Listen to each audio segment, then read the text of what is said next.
If AEW draws the same fans, WWE has such a strong fan base that most people, if they're going to watch AEW, they'll probably watch both. Yeah. Just quick comments, Matt, on WWE to sum up with them before we come sort of towards the back end of the show here. But, of course, the Saudi Arabia trip coming up soon. Sami Zayn, we know, isn't going to be there because of his descent. But also Kevin Owens has backed out of this now as well, Matt. And another name as well, we knew he wasn't going there, Daniel Bryan. I mean, Daniel Bryan, since WrestleMania, Matt, what on earth are they doing with this guy? I mean, this is getting... You've gone from, like, the hottest baby face to, last month he was on a kickoff show on a tag team match. Like, what a non-title tag team match. Like, it doesn't look good for him either. I just feel like this is... these three guys in particular, the sort of guys that, they do think for themselves.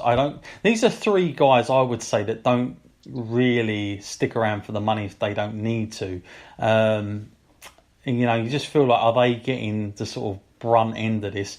Of course, the women's wrestling at the moment isn't doing an awful lot because of the whole Saudi Arabia trip, so you might as well forget about that. We've got Lacey Evans doing what she was doing a couple of months ago at the minute. And I don't suppose anything will pick up until post Super Showdown in Saudi Arabia, even though they're not mentioning that name. Matt, I want to just get to that show now because we haven't mentioned Goldberg and Undertaker. We knew this from last time. Now we know next week that Undertaker will be booked on Raw and Goldberg is going to be showing up on SmackDown. I'm sure it's probably makes sense from a standpoint of ratings. I'll be interested to see what the SmackDown numbers do with Bill Goldberg showing up, because when he showed up last time, he did swerve the ratings. And you said last time, Matt, that WWE could even reach out for him again, possibly, to help out with things. But, I mean, does that say an awful lot for the product if we're going for Goldberg at the age of 52? And, he was supposed to be done a couple of years ago, but now we're having to sort of go back to these names again, almost, to try and help out ratings. Could they do that, Matt, or do you think this is just a one-time deal for the Saudi Arabia trip because the money's going to be so good?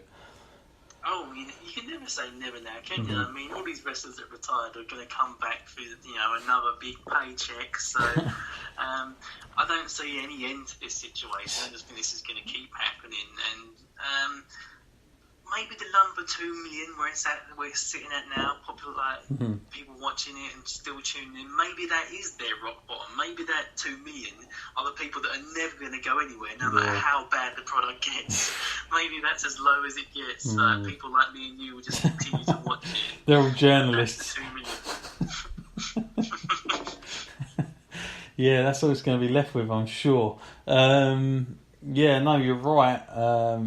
But Matt, in terms of this Saudi Arabia trip's Super Showdown, the card, what it is at the moment, I mean, we're getting, a 50-man battle royal.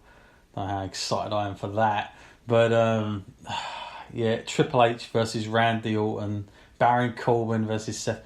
Dolph Ziggler's come out of nowhere, hasn't he? He's facing up against Kingston. I mean, these matches, Matt, they're good matches, but what do you make of this? Because I was shocked that in the UK this has been sold on Sky Box Office. I couldn't believe it. Like, come on. Like, you're trying to keep this low key, but you're going to sell it as a pay-per-view now. Now I can't really defend them at all. If they get heat for this in the media, it's their own damn fault, because to sell this on a pay-per-view is just... It's a seriously stupid move on their part, I feel, and I think they will get the same backlash they always get. They're going to get the controversial about women and them not being there, them not being able to make the kind of money the guys are making. It's all going to come back blowing in their face again with this. But Matt, we've got 9 more years of this, including this one, so this is not going away. Do you feel now, Matt, that in terms of, especially for us being in the UK, and I know we've had a lot of other fans, so we had a few fans from Spain and France and Germany that say, well, WWE, they turn up on the European tour, yeah, but they don't get a Raw or a SmackDown. We're actually fortunate enough to get at least 2 of those a year.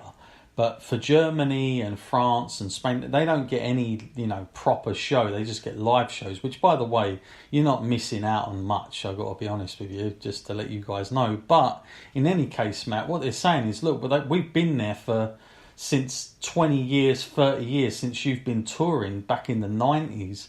In our country, we've always come out and supported you, especially in Germany. In Brett's time, it was crazy. And what they're saying is all of a sudden, well, because a country's been good enough to just pay an extortionate amount of money, who haven't really supported WWE, might not even have the fan base, because most of the fans are, royal family. They're saying, well, where's our sort of, loyal sort of reward for what we've done? And I do kind of sympathise with that a little bit, Matt, because I feel as a UK fan, and we do get Raw and SmackDown, and they do come over twice or sometimes 3 times a year, but we don't have a pay-per-view either. We don't get a proper pay-per-view. We don't get a super showdown. And I know Triple H has come out and he's been very, well, it's the time zone. Well, the time zone doesn't seem to matter when they're in Saudi Arabia, does it?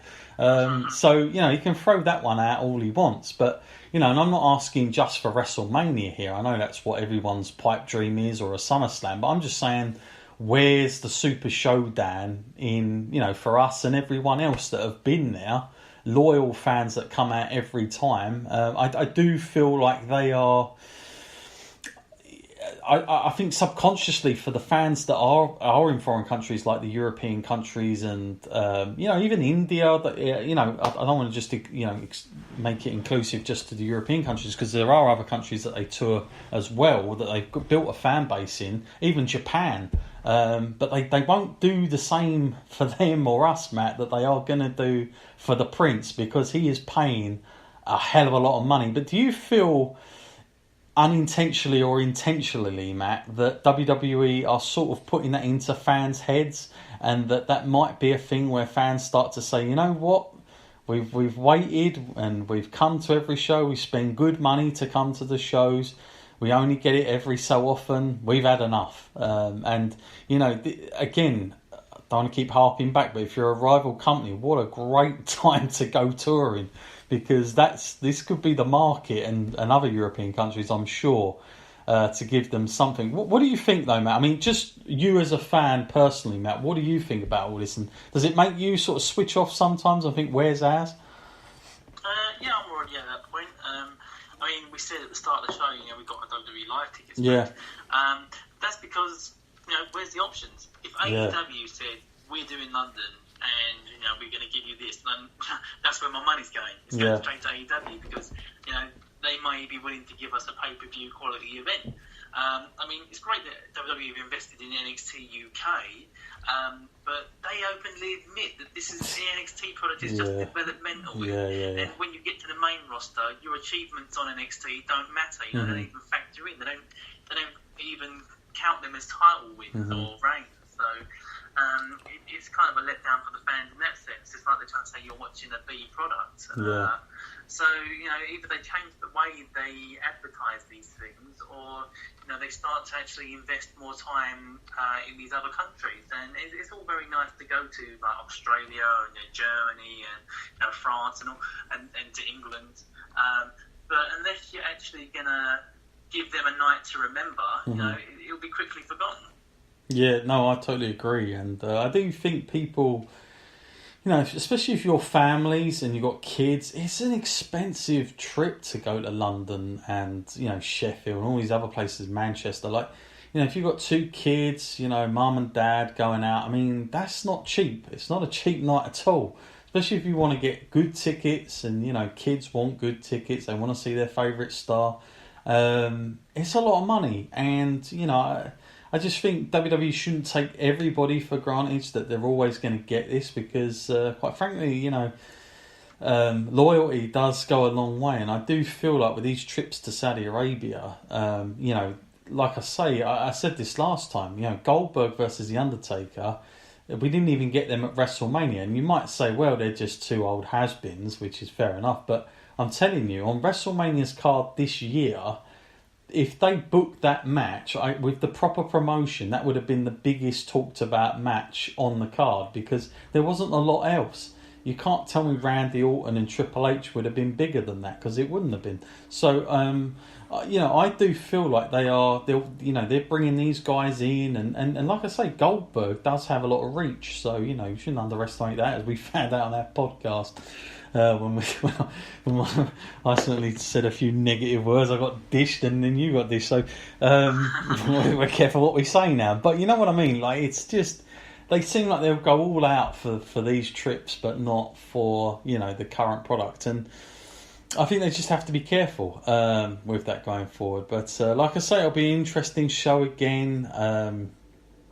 We'll see if there's any improvements. Will Renee Young be going? I don't know. She got to go last time, but I don't know. Small steps, I guess, Matt. Small steps. I know you were sort of holding out hope that eventually, out of the 10 years somewhere, Matt, we are going to have female wrestling over there. But I don't know. I don't know where that goes. There's a lot of iffy stuff there, but we'll see. Anyway, guys, I want to let you know, if you want to email the show, it's wrestleline@gmail.com. That's wrestleline@gmail.com. We're also on Twitter now as well, WrestleLineP. You can tweet us at WrestleLineP. Got lots of stuff up there. We've also got the YouTube channel as well. Lots of interviews on there currently, if you want to check them out, from Progress Wrestling. Also includes Jimmy Havoc and Walter, of course. So check that out as well. It's WrestleLine on YouTube.